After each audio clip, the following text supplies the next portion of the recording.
Allah Subhanahu wa ta'ala, insyaallah. Sesudahi ini, Assalamualaikum warahmatullahi wabarakatuh. Waalaikumsalam. Bismillahirrahmanirrahim. Assalamualaikum warahmatullahi wabarakatuh. Alhamdulillahi rabbil alamin wa bihi nasta'in.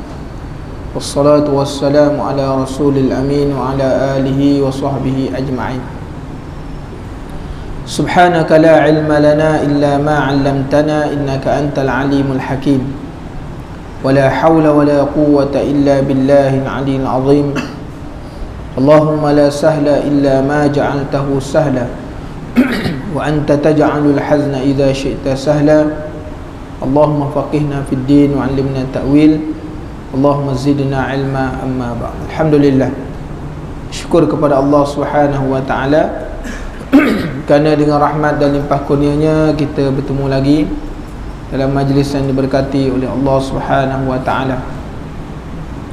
Mudah-mudahan Allah Subhanahu wa ta'ala menjadikan perhimpunan kita mendapat rahmat dan mendapat keberkatan daripada Allah Subhanahu wa ta'ala, insya-Allah.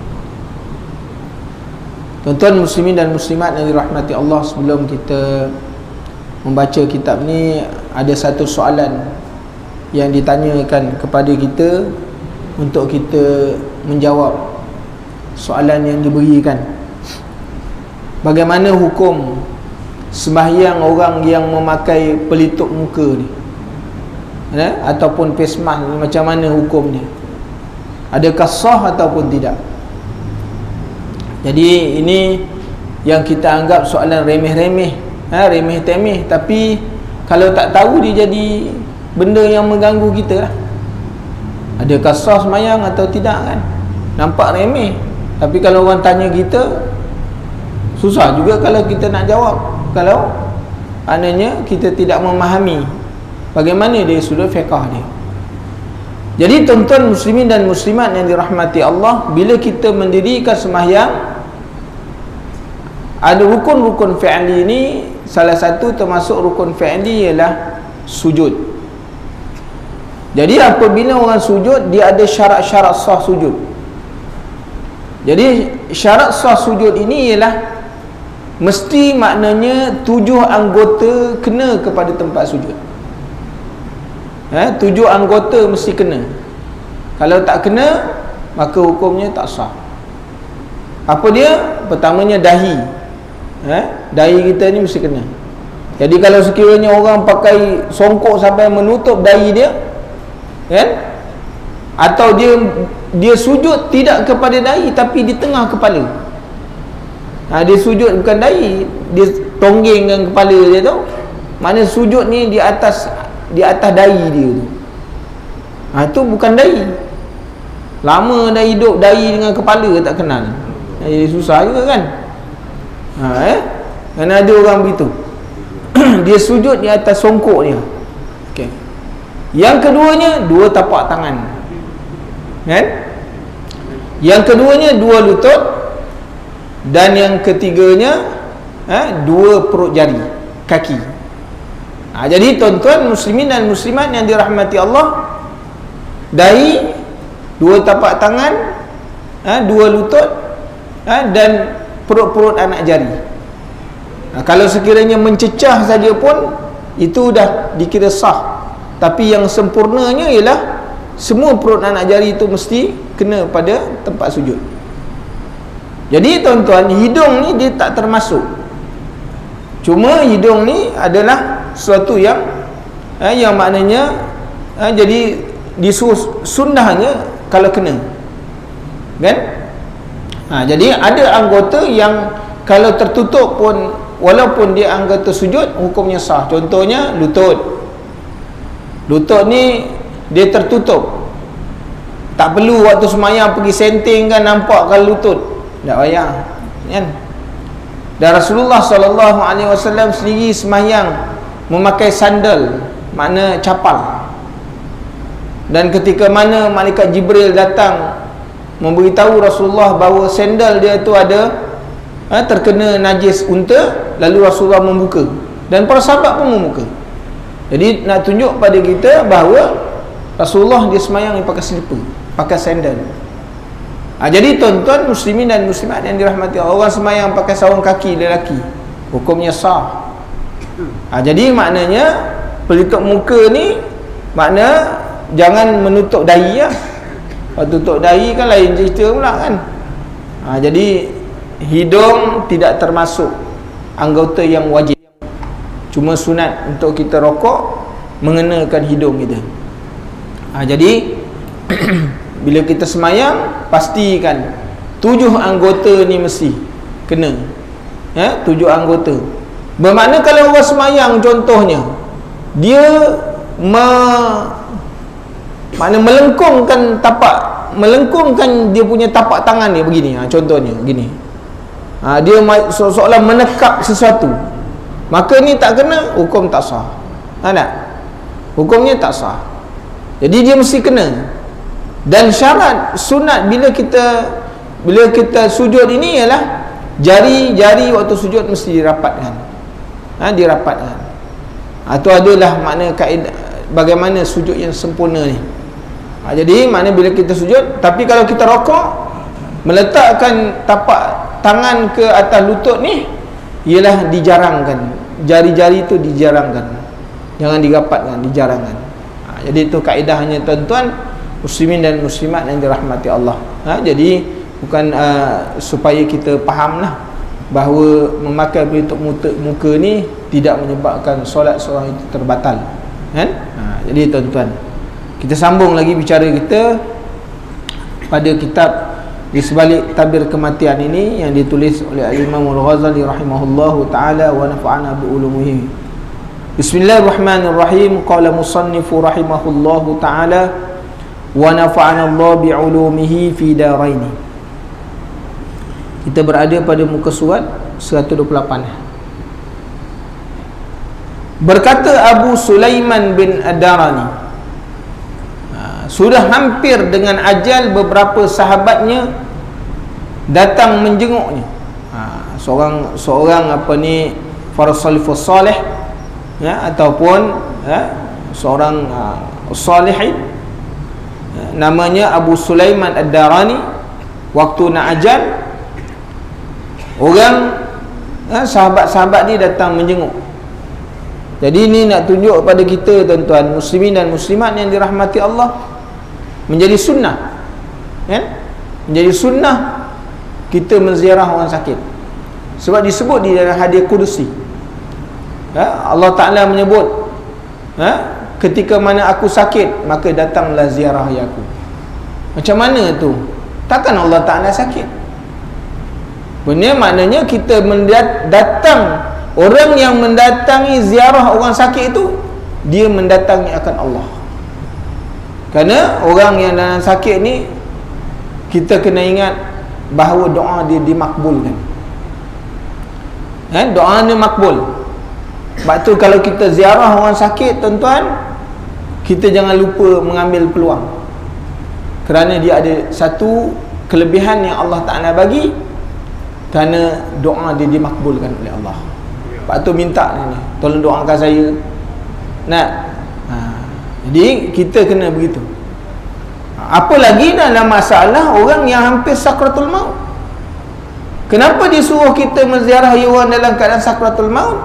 Mengingatkan kita besok pun sama akan menempuh jalan yang demikian. Supaya kita ingat, hari ni kita sihat, hari ni kita kuat, dalam keadaan kita bertenaga, besok tenaga, kekuatan semuanya akan hilang. Apabila dalam sakratul maut, semuanya akan hilang.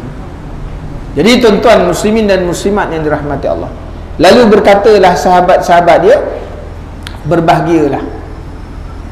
Itu sebab ada satu hadis Rasulullah SAW nak beritahu tentang bagaimana keadaan sahabat ini tuan-tuan. Cerita tentang sahabat ini. Sahabat ni ialah macam mana sahabat tuan-tuan? Dia tak sama dengan kawan. Sahabat ni ialah orang yang berada dengan kita waktu susah dan waktu senang. Dan sahabat ini ialah yang mengingatkan kita kepada Allah. Waktu kita lupa, diingatkan kita kepada Allah, itu sahabat. Ulama menyebutkan tentang sahabat ni ada ciri-ciri dia. Lebih kurang 21 ciri sahabat. Jadi kita nak tahu ni kawan ke sahabat ke, tengok. Kalau dia tak boleh mengingatkan kita atau membawa kita ni kepada jalan akhirat, orang ni kita kena tinggal dengan cepat. Sebab dia bahaya, kan? Walau baik macam mana pun, masuk waktu buat tak tahu je, itu bukan sahabat. Jadi tuan-tuan, ketika mana besok orang ahli neraka, ahli syurga masuk syurga, ahli neraka pun masuk neraka, kan? Orang neraka masuk neraka, ahli syurga masuk syurga. Maka berkatalah orang yang masuk syurga, ya Rabb, wahai Tuhanku, mana pergi sahabat aku, mana teman-teman aku yang hidup dekat dunia, aku tak nampak pun dalam syurga ni. Allah Ta'ala kata dia masuk neraka. Dia masuk neraka. Maka kata orang dalam syurga ni, ya Allah, tidak sempurna aku masuk dalam syurga kalau kawan-kawan aku, sahabat-sahabat aku tak ada. Ni dia berkata dengan Allah. Ni cerita dialog orang-orang syurga dengan Allah Ta'ala. Dia kata tak sempurna. Makna tak sempurna aku duduk dalam syurga seorang-seorang, walaupun ada orang lain. Tapi sahabat-sahabat aku yang ketika mana dekat dunia, kawan-kawan aku ada, tarim tak ada, tak seronok lah, kan? Masuk syurga seorang-seorang tak seronok lah. Tak ada teman nak bercakap, nak berbual, kan? Maka Allah Ta'ala kata, engkau pergi lihat di dalam neraka dan ambil dia bawa keluar. Ambil dia bawa keluar. Orang-orang dalam neraka terperanjat. Dia kata, wahai Fulan, kenapa engkau boleh keluar daripada neraka? Adakah engkau ni sebab banyak amalan? Dia kata, aku tak ada amalan pun. Atas dunia amalan pun tak ada. Boncai pun tak ada. Amalan pun tak ada. Adakah dengan sebab bapa kamu mati syahid? Pun tidak juga. Adakah dengan sebab engkau mendapat syafaat para nabi? Pun tidak, dia kata. Habis sebab apa engkau boleh keluar dari neraka? Dia kata, kami keluar sebab ada kawan-kawan kami daripada orang-orang yang soleh. Orang-orang yang soleh daripada kawan-kawan kami tarik kami keluar. Maka berkatalah orang-orang di dalam neraka, pada hari ini tidak ada lagi syafaat dan tidak ada lagi sahabat andai. Itu cerita orang dalam neraka Allah. Jadi dengan sebab itu tuan-tuan, kita dekat atas dunia ni cari sahabat, sahabat yang boleh mengingatkan kita kepada Allah, kan? Sebab tu bila duduk, perhatikan sebelah, perhati sebelah, kan? Besok kalau tak ada, fikir-fikirkan, jangan lupa tarik saya besok, kan? Jadi tuan-tuan muslim, pentingnya sahabat, kerana sahabat boleh memberi syafaat kepada sahabat yang lain. Sebab tu kita hidup kat atas dunia, ramaikan sahabat. Tapi ciri-ciri sahabat ni ada, disebut dalam kitab Sirus Salikin. Tuan-tuan boleh baca bagaimana ciri-ciri sahabat. Jadi tuan-tuan muslimin dan muslimat yang dirahmati Allah, mudah-mudahan kita ni sahabat yang diberkati oleh Allah, bukan berjumpa besok di dalam syurga Allah Subhanahu Wa Taala. Amin ya rabbal alamin, insyaallah. Tuan-tuan muslimin dan muslimat yang dirahmati Allah, maka ketika mana Abu Sulaiman, tetapi Abu Sulaiman ni dia tak menjawab apa yang ditanyakan oleh sahabat tadi, kan? Bila dia kata, berbahagialah kerana engkau akan menghadap Tuhan yang maha mengampun lagi maha penyayang. Tapi tak disahut kata-kata sahabat dia tadi. Maka tetapi Abu Sulaiman menjawab, apakah tidak sebaiknya kalian memperingatkan aku untuk waspada, daripada engkau mengingatkan aku tentang kebahagiaan syurga, baik engkau ingatkan aku tentang waspada, kerana Aku takut akan menghadap Tuhan yang akan menuntut tanggungjawab atas dosa-dosa kecil yang pernah aku lakukan. Kerana Allah Ta'ala sebut, Inna Allah la yazlimu misqala dzarratin. Allah Ta'ala tidak menzalimi manusia walau sebesar zarah sekalipun. Kan? Fa in taku hasanatan yudha'ifha. Kalau dia buat baik walau sekecil biji sawi pun, maka Allah Ta'ala akan balas hebat. Ada? Nak tunjukkan apa? Sifat murahnya Allah Subhanahu Wa Ta'ala. Allah Ta'ala tak akan zalim. Jadi tuan-tuan, amalan kecil besar, dosa kita, amalan baik kita, Allah Ta'ala tetap akan balas.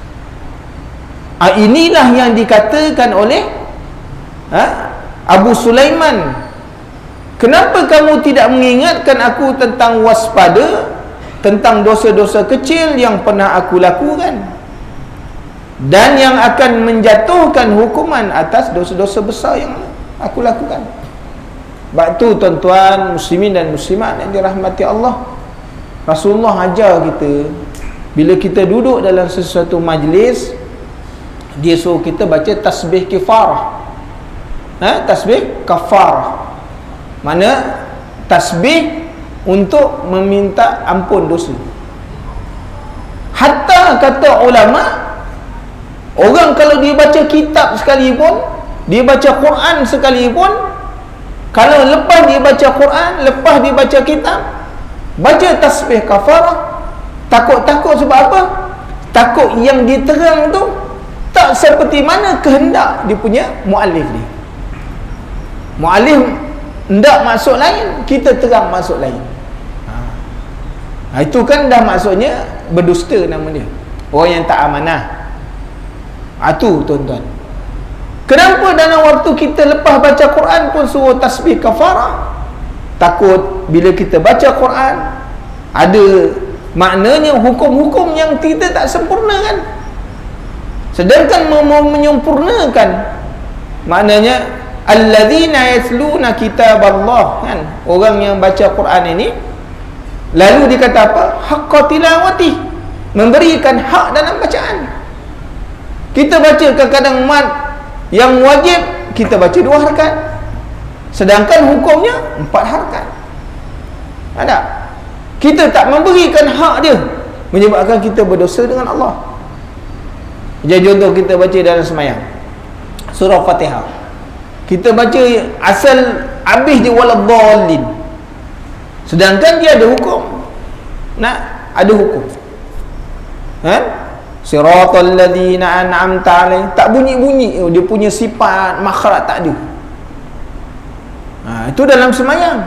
Di luar semayang kita baca, yang menyebabkan banyak berlaku kesalahan. Lepas tu sadaqallahul azim, kita pun baca subhanaka wallahumma wa bihamdik asyhadu an la ilaha illa anta astaghfiruka wa atubu ilaik.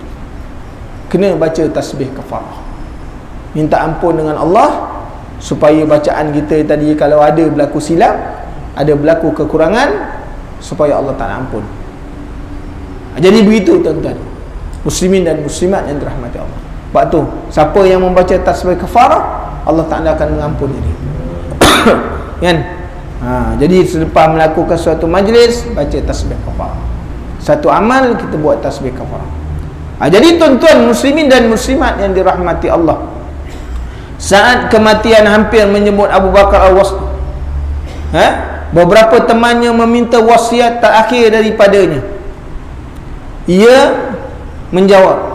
Itu sebabnya tuan-tuan muslimin dan muslimat yang dirahmati Allah, maknanya di dalam kehidupan ni, walaupun dah saat nak mati pun, kalau boleh buat baik amal ma'ruf, kena buat amal ma'ruf, kan?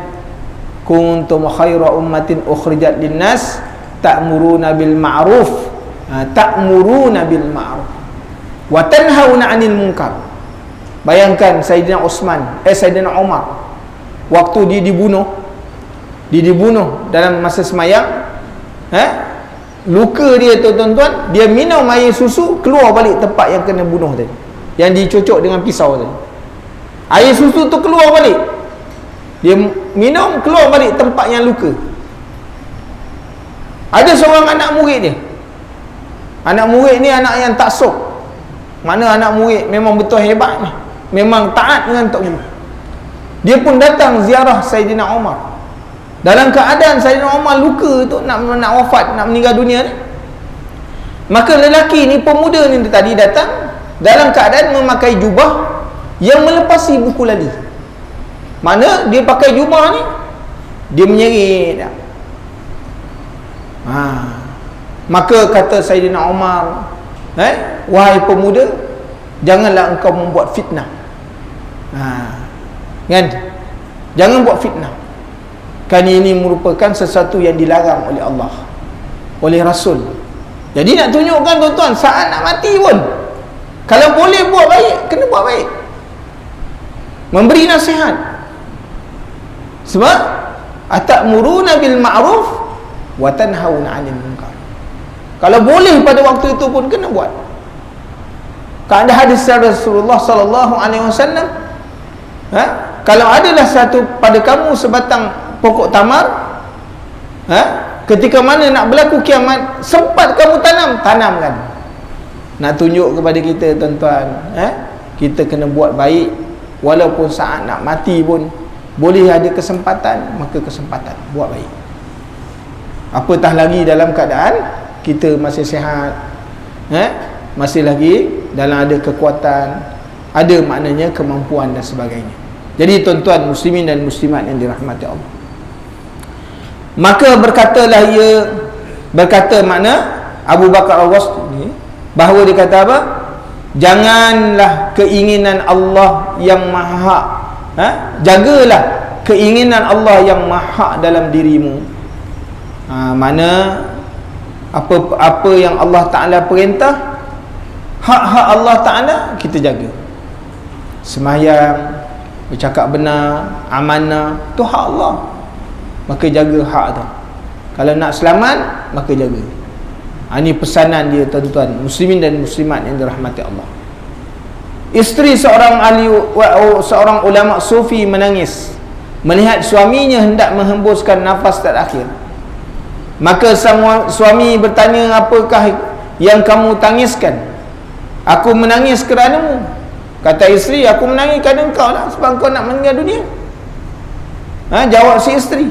Suaminya berkata, kalau memang engkau harus menangis, tangisilah dirimu sendiri.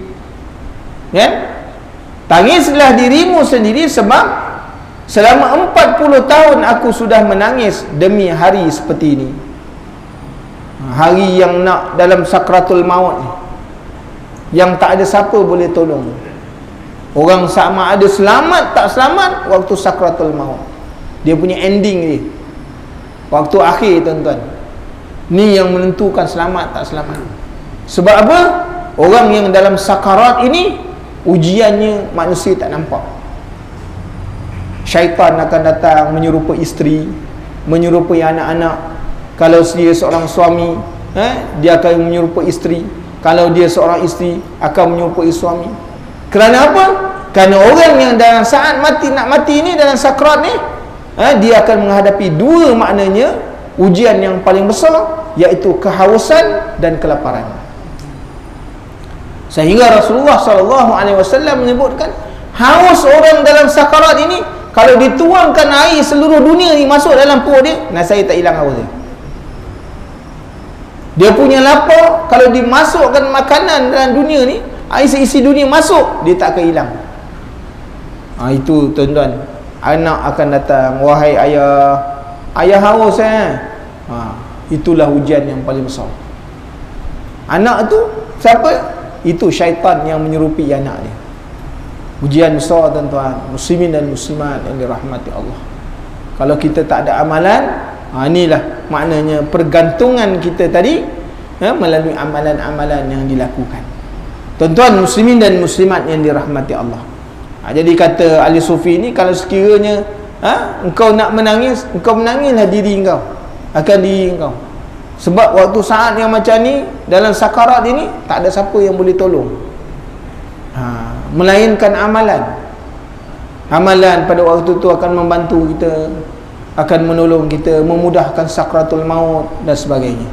Tuan-tuan muslimin dan muslimat yang dirahmati Allah, berkata Al-Junaid, bercerita, aku menjenguk As-Siri As-Siqti, bahawa ketika ia sedang sakit yang sampai meragut nyawanya, aku bertanya, apa yang engkau rasakan?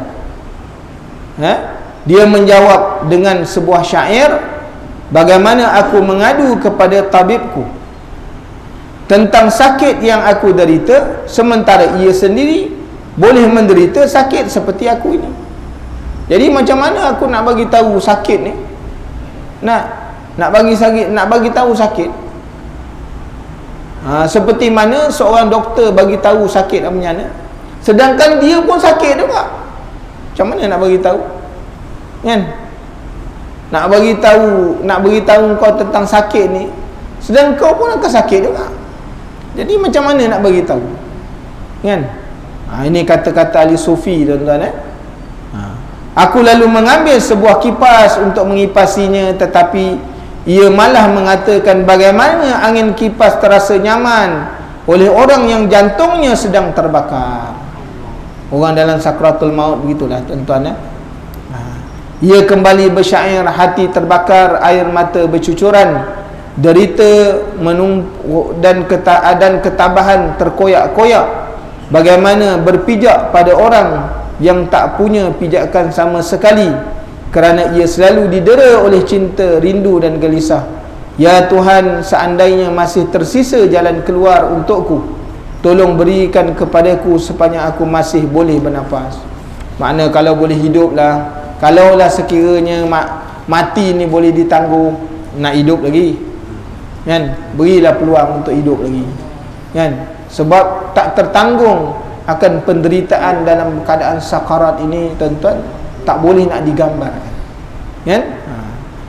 Diceritakan bahawa beberapa orang Taman Ash-Shibli datang menemuinya ketika ia hendak meninggal dunia. Mereka berkata kepadanya, katakan tidak ada Tuhan selain Allah. Tetapi ia malah melantunkan syair, rumah yang kamu huni sudah tidak lagi perlu pelita. Wajahmu yang menyimpan penuh harapan adalah hujahku.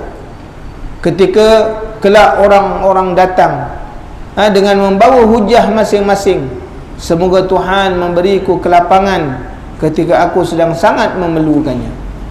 Jadi tuan-tuan, saat mati ni, saat sakratul maut, tak ada penolong.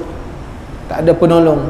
Anak-anak yang kita sayang pun tak boleh nak nolong. Kalau kita ke mana hidup, kita sehat, kita tak nak tolong diri kita sendiri, kan? Waktu dalam besok sakratul maut, tak ada anak yang kita sayang tak akan boleh memberikan amalan dia kepada kita. Tak boleh transfer amalan, tuan-tuan, kan? Duit boleh transfer kalau tak cukup, tapi amalan tak boleh nak transfer. Sembahyang kalau tak ada, zakat tak ada, sedekah tak ada, zikrullah tak ada, baca Quran tak ada. Itu semualah bekalan-bekalan yang dapat menolong kita besok, kan, di sisi Allah Subhanahu Wa Taala.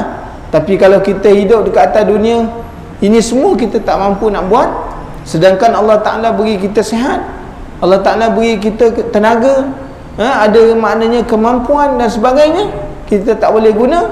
Besok kita bimbang, kita akan menjadi orang yang menyesal di sisi Allah Subhanahu Wa Taala. Dan diriwayatkan daripada Abu Abbas bin Atta menjenguk Al-Junaid yang sedang dalam keadaan kritikal, maknanya saat dinazar.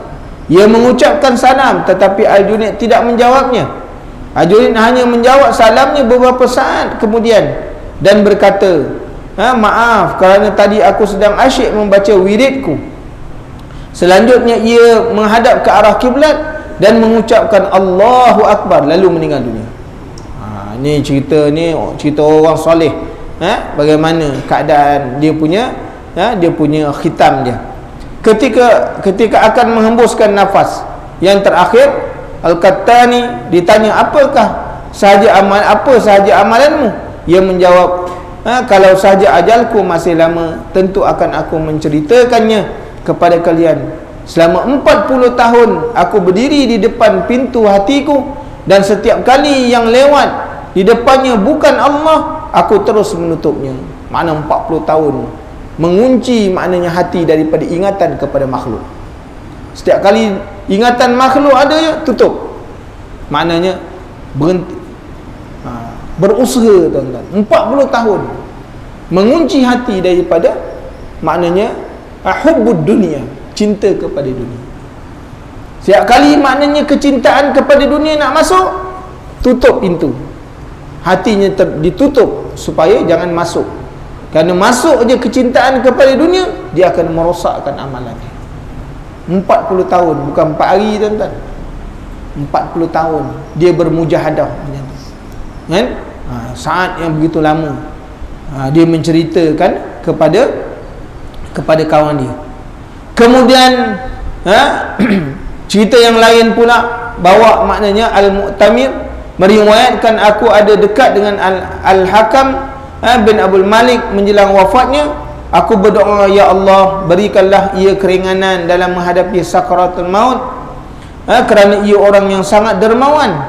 Tiba-tiba ia sedar lalu bertanya, siapa yang berbicara tadi? Maka aku menjawab, kata Al-Mu'tamir, aku. Lalu ia berkata, sungguh tadi malaikat maut alaihi salam berkata kepadaku, aku bersama orang yang dermawan semasa hidupnya, kemudian ia pun meninggal. Jadi tuan-tuan, ini cerita yang disebutkan kepada kita. Dan ketika maut hendak menjemput Yusuf bin Asbaq, Huzaifah ada di sisinya. Huzaifah mendapati ia sedang gelisah. Lalu ia bertanya, wahai Abu Muhammad, ini dia punya kunyah sebab dia ada anak, inikah saatnya gelisah dan takut?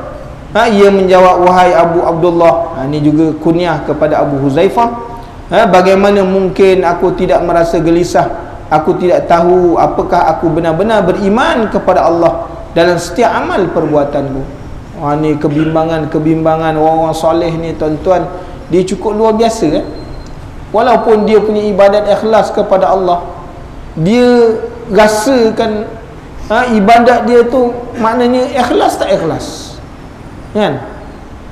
Kita tak pernah kita bicara, kan? Hari ni kita semayang tuan-tuan, kita ada tak kita merasa semayang aku ni kerana Allah ke kerana siapa? Ada? Adakah kita semayang kerana mengingat rakaat? Ada orang semayang kerana mengingat rakaat. Allahu Akbar, habis Fatihah naik 1 rakaat supaya tak terbabas, asyik ingat rakaatnya. Ni rakaat kedua, ni rakaat ketiga, ni rakaat keempat, bagi salam. Jadi orang kata, wah, imam ni semayang tak pernah maknanya terlupa. Sebab memang tak pernah lupa semayang, asyik ingat rakaat dia. Nah, semayang asyik ingat rakaat, nak lupa macam mana? Ini ada yang semayang kerana nak menjaga lagu je. Bismillahirrahmanirrahim, betul-betul macam perfect, macam apa ni, Abdul Rahman Sudais tu. Kalau salah sikit, dia akan cuba corner balik semula, kerana nak jadikan lagu dia tu, bacaan dia asyik menjaga lagu je, sehingga dia lupa dengan Allah. Sebab tu kita semayang tuan-tuan, kenapa hikmah semayang ni ada takbir intiqalat. Kita rokok, kita sujud, duduk di antara dua sujud. Kenapa ada takbir intiqalat? Supaya dalam saat kita lupa waktu sujud ini, kita duduk di antara dua sujud, kita menyebut Allah, mengingatkan balik kita kepada Allah. Kau semayang ni kerana Allah sekali, bukan kerana makhluk. Tu hikmah. Tu sebabnya orang kalau tak, maknanya dia meninggalkan takbir intiqalat dengan sengaja, makruh hukumnya, kan? Tak ada orang yang tak sebut. Kita tahu takbir intiqalat ni sunat haya, ni tak ada apa-apa pun, tapi makruh hukumnya. Rasulullah sendiri menyebut takbir intiqalat supaya ingat kepada Allah Ta'ala sentiasa, kan? Akan mengingat kepada Allah. Dia lupanya dia Allahu Akbar. Semayang ni kerana Allah rupanya, bukan kerana yang lain. Itu sebabnya tuan-tuan muslimin dan muslimat yang dirahmati Allah. Jadi tuan-tuan muslimin dan muslimat yang dirahmati Allah, kata Huzaifah berkata, sesungguhnya mengagumkan orang soleh yang satu ini, saat hendak wafat ia masih sempat bersumpah bahawa dia tidak tahu apakah ia benar-benar sudah patuh kepada Allah dalam setiap amalannya. Ini luar biasa tuan-tuan. Bagaimana keadaan orang soleh yang luar biasa. Kemudian seorang daripada ulama Maghazili menceritakan, pada satu hari aku menjenguk seorang guru yang sedang sakit. Ia berkata, jika kamu boleh melakukan apa yang aku inginkan, tolonglah bersifat lemah lembut kepadaku. Jadi orang-orang ketika ziarah orang-orang sakit ni, kena bersikap lemah lembut. Sebab tu hukum makruh kalau ziarah orang sakit ni lama-lama, kan? Ziarah orang sakit jangan lama-lama. Tak boleh lama tuan-tuan. Ini tunggu nasi lemak keluar, habis nasi lemak mi goreng sampai petang boleh, kan? Kita ziarah orang sakit tu sebab dekat hospital tu dia ada waktu pun tak lama. Itu mengikut maknanya SOP Islamnya. Kita je tahu, kita kata apalah susah nak masuk sekejap je. Nak masuk hospital pun ziarah orang sakit, mana boleh ramai-ramai. Memang macam tu SOP menziarah orang sakit. Tak boleh ramai-ramai, yang sebab orang sakit ni jadi susah hati. Dia kurung ramai-ramai, anak pula macam Tarzan, nak panjat sana. Orang sakit kata, aku ni kalau macam ni boleh mati terus waktu ni, dia kata. Ziarah tak boleh lama. Ziarah disuruh tanya khabar. Ini siap dia pula kupah buah apple pula. Kalau bagi orang sakit tak apa dah, dia yang makan. Hukumnya makruh. Makan apa yang dihidangkan ketika mana orang sakit kan. Memang dia kupah. Makcik nak orang sakit kau bagi apple, mana dia nak makan?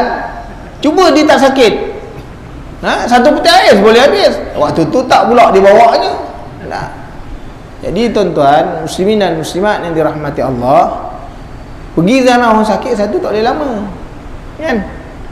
Tanya dia dan memberi kegembiraan, harapan kepada orang sakit. Macam mana, kan? Sakit, dia kata, susah ni, menderita, insya-Allah doa, mudah-mudahan cepat sembuh. Banyak lagi orang yang sakit macam kau ni, alhamdulillah, beri harapan. Tanya ni, datang ni tanya macam ni, apa sakit? Menderita lah sakit. Macam kau ni 2-3 hari lagi jalan, mati kawan. Tuan-tuan muslimin dan muslimat, adabnya kita tidak jaga, dengan sebab itu kita tidak dapat keampunan. Sebab tu disebutkan, orang yang menziarahi orang sakit ni 70 malaikat mengiringi dia sampai dia balik. Allah Ta'ala keselamat dia daripada sebarang musibah. Tuan-tuan, ini kelebihan ziarah orang sakit ni. Dan ada adab yang perlu kita jaga waktu ziarah orang sakit. Jangan duduk lama sampai dia jadi susah hati. Sebab orang sakit ni dia nak kerehatan, dia perlu zikir banyak, kan? Datang mengingatkan dia, datang ingatkan dia, jangan lalai. Dah minta doa, kita doakan dia, dah balik. Jadi tuan-tuan muslimin dan muslimat yang dirahmati Allah, sebab tu kalau kita pergi mana-mana hospital, dia sebenarnya itulah SOP yang ditetapkan, yang Islam ada ajar dah. Cuma dia tak katalah ini SOP Islamnya. Tuan-tuan baca dalam kitab Al-Azkar Imam Nawawi, baca je tentang adab menziarah orang sakit, semua dia sebut. Yang dipakai tu itulah dia, kan? Kerana perubatannya asalnya kan daripada Ibn Sina. Ibn Sina dia seorang ulama Islam, kan? Ilmu dia telah dicetak oleh orang-orang barat, yang akhirnya dia mengatakan bahawa perubatan ini dia hubung daripada Ibn Sina menjadi medicine, kan? Asalnya medicine itu kalimahnya diambil daripada Ibnu Sina. Jadi tuan-tuan muslimin dan muslimat yang dirahmati Allah, jadi kita ni nak mengambil balik ilmu-ilmu yang datang daripada orang Islam punya, kita nak ambil balik. Ada seorang guru yang menjenguk Mimshad Ad-Danuri, ketika mana menjelang matinya dia berdoa, Allah telah bertindak dan berbuat. Maka Mimshad berkata, tersenyum dan berkata, selama 30 tahun syurga dan isinya telah ditawar kepadaku, namun meliriknya sahaja aku tidak. Mana tuan-tuan, orang soleh ni Allah Ta'ala dah nampakkan dia syurga kan. 30 tahun bukan 3 hari tuan-tuan. 30 tahun Allah Ta'ala nampakkan syurga kepada dia. Tapi dia ni beribadat, tak pernah dia menoleh kepada syurga, tak. Kerana kalau ibadat kepada syurga tak ada guna. Orang ibadat kerana nak cari redha Allah. Kalau Allah Ta'ala redha, semua tak jadi masalah. Hari ni kalau tuan-tuan Allah Ta'ala redha, kalau kita hari ni mak bapak kita redha, tak jadi masalah kita. Sebut je minta, dapat. Dia masalah bila mak ayah tak redha ni, kan? Kita minta, tak bagi. Sebab kita tak pernah nak menyukakan mak bapak kita, sehingga mak bapak jadi tak redha kat kita, kan? Kenapa anak-anak lain dapat boleh minta boleh dapat? Sebab mereka diredai. Begitulah maknanya keadaan kalau sekiranya Allah Ta'ala kalau redha pada hamba dia. Senang tuan-tuan, redha pada hamba dia. Allah Ta'ala dah redha pada hamba, tak ada apa masalah, kan? Jadi tuan-tuan muslimin dan muslimat yang dirahmati Allah, menjelang ajal dia kata Ruhaim dibimbing mengucap kalimah la ilaha illallah, tapi ia malah menjawab, aku memang tidak boleh mengucap yang lain dengan yang mengucapkan yang selain itu dengan baik. Makna itulah ucapan dia waktu dia sakit, itulah ucapannya. Dan berkata Sufyan As-Sauri mendekati ajal, ia diminta mengucapkan kalimah la ilaha illallah, dan ia malah bertanya, apakah tiada ada permintaan yang lain? Lalu disebutkan oleh Al-Muzari mengunjuk Syafi'i pada saat sakitnya yang terakhir, dan bertanya bagaimana keadaan pagi ini. Asy-Syafi'i menjawab, pagi ini aku akan pergi meninggalkan dunia, berpisah dengan saudara-saudaraku, berhadapan dengan amal-amal burukku, menengguk cangkir kematian dan menuju Allah. Tetapi aku tidak tahu apakah rohku akan pergi ke syurga hingga aku layak diucapi selamat datang, atau ke neraka sehingga aku layak berkabung. Kemudian ia melantunkan syair. Imam Syafi'i ni kita tahulah dia tuan-tuan, ibadatnya.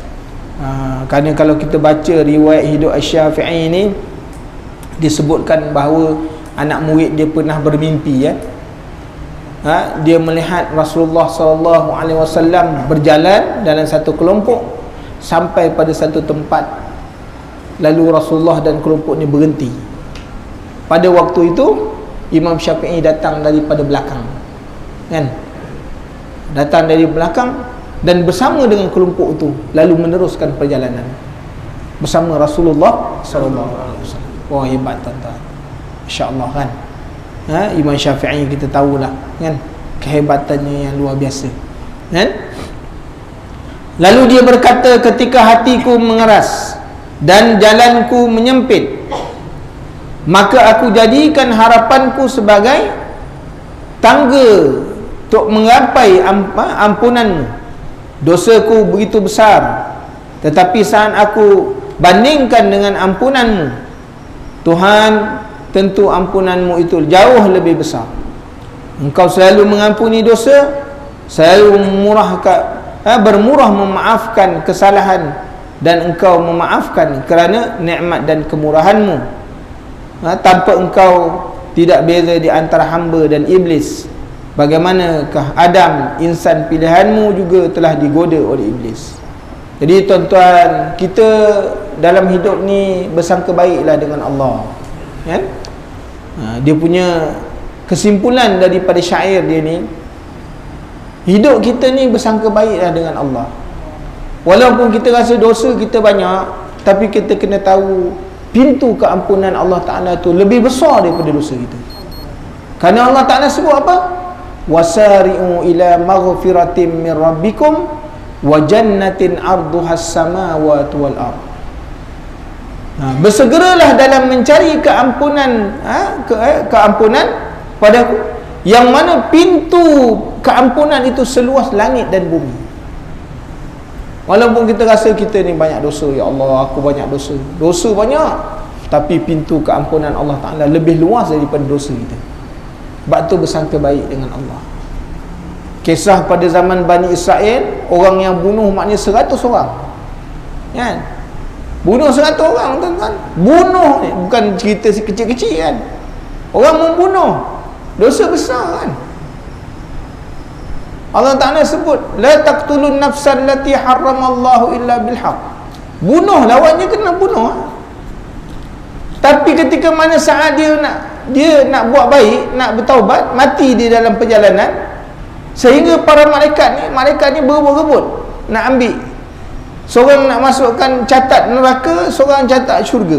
Sebab nak bertaubat, seorang lagi kata dia bunuh 100 orang. Bertemu dengan Allah. Macam mana ni Allah? Kan?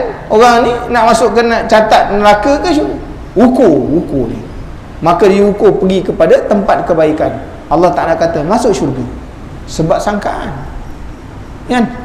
Jadi kita ni walau banyak dosa sekalipun, tuan-tuan, bersangka baiklah dengan Allah. Kerana Allah Ta'ala bersifat dengan sifat pengampun, Al-Ghafur. Allah Ta'ala bersifat dengan sifat Al-Ghafur. Maka ketika Ahmad bin Hadrawi hendak meninggal, dia ditanya sesuatu oleh puteranya.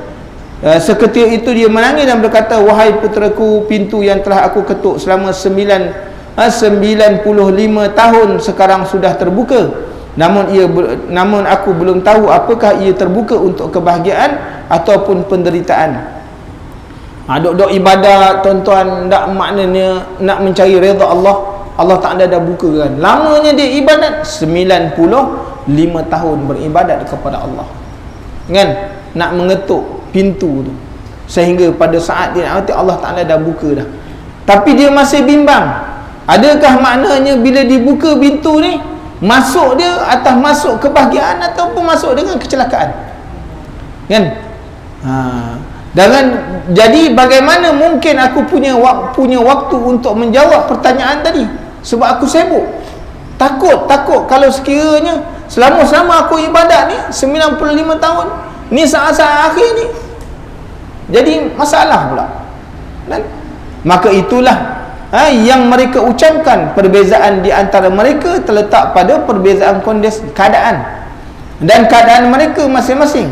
Sebahagian mereka ada yang lebih dikuasai oleh rasa takut, sebahagian ni oleh harapan, dan sebahagian lagi rasa cinta dan rindu. Masing-masing berbicara sesuai dengan keadaan, apakah keadaannya, dan mereka pun ucap itu benar. Jadi tuan-tuan, kita ni besok bila bangkit di depan Allah Ta'ala, dia bergantung dengan apa yang kita suka. Saat kita nak mati, dia bergantung dengan apa yang kita suka kita buat kat dunia. Dan waktu kita dibangkitkan besok, dibangkitkan dengan siapa yang kita suka, dengan apa yang kita suka. Dan seperti mana kita melihat, kita baca daripada bab awal tadi, daripada tajuk ini, maknanya kata-kata makna para umara, ulama dan sebagainya. Kerana itulah perbuatan dia tiap-tiap hari. Maka saat dia nak mati, itulah ucapan dia, itulah kecintaan dia, dan dia bangkit besok, itulah juga kesukaan dia. Dan kita ni tuan-tuan, kita muhasabah diri kita sampai kepada tajuk yang terakhir. Kita kena tanya diri kita, hari ni kita hidup apa yang kita suka? Kalau suka tiap-tiap hari lumba motor, merempit, besok takut itulah juga saat tu, waktu nak meninggal dunia, prank. Oh susah tuan-tuan, takut kita nak duduk dekat atas dunia. Suka maknanya, kalau kita suka menyanyi, tengok saat-saat akhir besok orang ajar la ilaha illallah bila larut malam pula, Allah keluar. Risau tuan-tuan, kan? Ni kita kena hati-hati ya. Kerana dengan barang yang disukakan, kan? Orang tuan dekat atas dunia niaga 2 rial itu jawapannya. Saat dia nak meninggal dunia, orang ajar la ilaha illallah 2 rial Allah. Tuan-tuan, ni kita bimbang tuan-tuan. Kerana apa yang dibuat waktu dekat dunia, kan? Dan dibangkitkan dengan apa yang disuka besok. Jadi kita minta na'udzubillah min zalik, biar Allah Ta'ala selamatkan kita semua insya-Allah, kan? Mudah-mudahan bila kita mendengar kata-kata para ulama, orang-orang soleh yang meninggal dunia, mana kita dapat mengambil sedikit manfaat dan pengajaran insya-Allah, kan? Jadi insya-Allah panjang umur, kita bertemu lagi sekiranya diizinkan oleh Allah Subhanahu wa taala. Bismillahirrahmanirrahim. Alhamdulillahirabbil alamin. Wassalatu wassalamu ala asyrafil anbiya'i wal mursalin wa ala alihi wa sahbihi ajma'in. Allahumma inna nas'aluka 'ilman nafi'an wa rizqan thayyiban wa 'amalan mutaqabbala. Allahumma faqihna fid din wa 'allimna ta'wil. Subhanakallahumma bihamdika asyhadu an la ilaha illa anta astaghfiruka wa atubu ilaik. Subhana rabbika rabbil izzati amma yasifun wa salamun 'alal mursalin walhamdulillahi rabbil alamin. Jazallahu anna sayyidana Muhammadan sallallahu alaihi wasallam ma huwa ahluh. Jazallahu anna sayyidana Muhammadan sallallahu alaihi wasallam ma huwa ahluh. Jazallahu anna sayyidana Muhammadan sallallahu alaihi wasallam ma huwa ahluh. Wa sallallahu ala sayyidina Muhammadin wa ala alihi wa sahbihi wasallam. Alhamdulillah.